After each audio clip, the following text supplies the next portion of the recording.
বেকার ভাতার জন্য শিক্ষিত বেকারদের লম্বা লম্বা লাইন, আর অন্যদিকে চাকরি চেয়ে পথে আন্দোলন করছেন চাকরি প্রার্থীরা। বিকাশ ভবনের সামনে বিক্ষোভ, আবার বিক্ষোভ দেখানো হয়েছে ধর্মতলায়। থালা বাটি বাসন বাজিয়ে স্লোগান চাকরি প্রার্থীদের।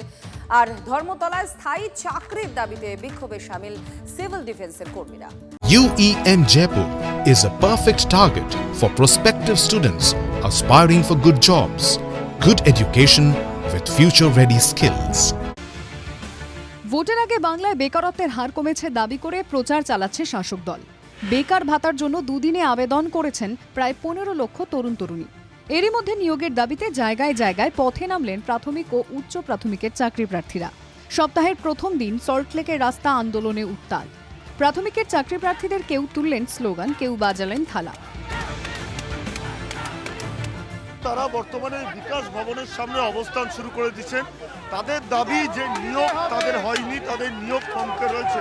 একেবারে তারা খালি গায়ে হাতে থালা নিয়ে প্রতিবাদ জানিয়ে যাচ্ছেন। এই রাজ্যে এই ভাতার উৎসব চলছে, এই রাজ্যে ভাতা পাচ্ছে, লক্ষ্মীর ভান্ডার পাচ্ছে, কিন্তু যারা কাজ করতে চায়, যারা শিক্ষিত, তাদের চাকরি পাওয়ার অধিকার নেই।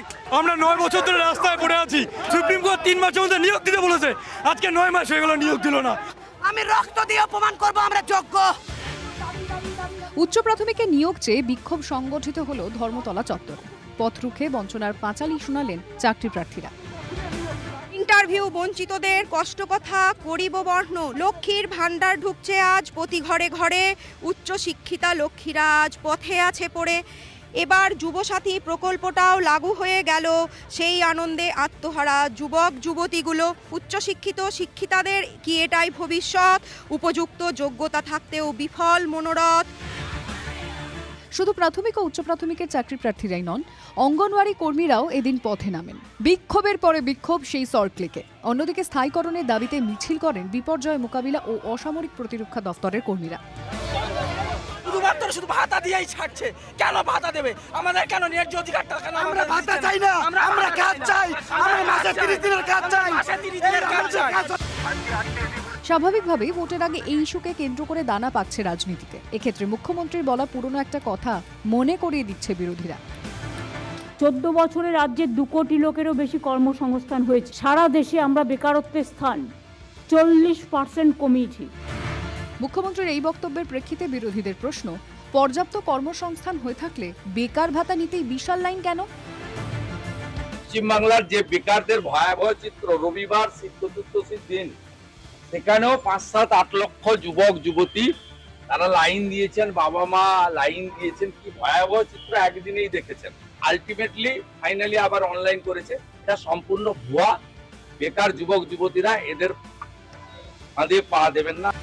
পিরিয়ডিক লেবার ফোর্স সার্ভের যে তথ্য সামনে এসেছে তাতে দেখা যাচ্ছে সবচেয়ে কম বেকারত্ব এমন রাজ্যগুলির মধ্যে তালিকায় পঞ্চম বাংলা। বেকারত্বের জাতীয় গড় যেখানে 4.8%, বাংলায় তা 3.6%।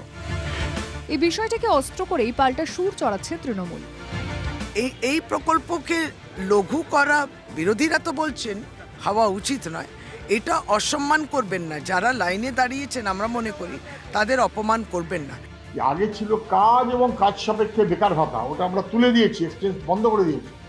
এখন হচ্ছে যুবসাথীর নামে ভোটের জন্য 1,500 টাকা, চাকরি পাওয়ার কোনো স্কোপ নেই, কোনো অধিকার নেই। আর বেশি দেরি নেই ভোটে। তবে মেরুকরণের সঙ্গে প্রতিযোগিতায় ভোটের ইস্যু হিসেবে কর্মসংস্থান, বেকারত্বের মতো বিষয়গুলি গুরুত্ব পাবে তো? দীক্ষা ভূঁইয়া, সুমন মহাপাত্র, সুপ্রিয় গুহর রিপোর্ট, TV9 বাংলা। নামের সঙ্গেই জুড়ে আছে গালভরা একটা শব্দ, সাথী। আদৌ কি যুবকদের সাথী সঙ্গী হওয়ার চেষ্টা করা হচ্ছে, নাকি তাদের আরো দুর্বল করে দেওয়া হচ্ছে? স্থায়ী ভাতাজীবী বানিয়ে আনুগত্য কেনার ছক নয় তো? চন্দ্রকোনার এক আলু ব্যবসায়ী যুবক হাটে হাড়ি ভাঙলেন। দেখুন। ভাতা কেনে, ভাতাটা এটা ভোটের কারণে। কলকাতা পুরসভার বাজেট অধিবেশনে বাংলায় শেষ কথা। মাতৃভাষা হিন্দি উর্দু হলেও তৃণমূল কাউন্সিলরদের বক্তব্য রাখতে হবে বাংলায়। বাংলার জন্য কত আবেগ শাসক দলের, অথচ সেই বাংলাতেই চাকরি নেই বাংলায় MA পাশ করা এমন অনেক যুবকের। পশ্চিম মেদিনীপুরের চন্দ্রকোনা রোডের দীনবন্ধু চাকরির জন্য কাউকে ঘুষ দেননি। পেট চালাতে টিউশন করেন, বাবাকে সাহায্য করতে বসেন আলুর দোকানে। সেই তিনিই বলছেন, যুবসাথী বেকারদের জন্য ললিপপ।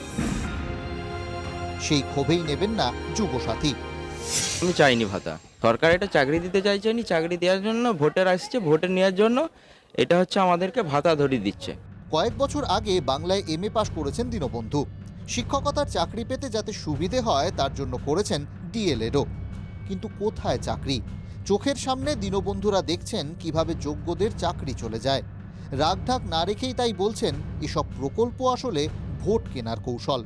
বর্তমান সরকার এটাই চাইছে, হ্যাঁ, শিক্ষিত বেকার দিকে এই ভোট আসলো, ভাতা 1,500 করে ভাতা নেই। ওই সামান্য 1,500 টাকা দিলে তাদের মানে কিছু হবে কি? দীনবন্ধু ছোটদের পড়িয়ে আলু বেচে সংসার চালান। যাদের সেই সুযোগ নেই তাঁরাও বলছেন এসব ছেলে ভোলানো প্রকল্প। এই সমস্ত শিক্ষিত বেকার যুবকরা কি শুধুমাত্র ভাতার উপর নির্ভর করে আগামী দিনগুলো চলবে?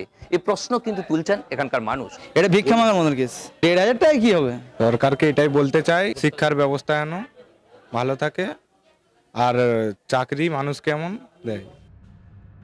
যুবদের মনের কথা তবে কি শুনতে পাচ্ছে সরকার? শেষ পর্যন্ত সাথীহারা না হতে হয়। পশ্চিম মেদিনীপুর থেকে দেবব্রত সরকারের রিপোর্ট, TV9 বাংলা।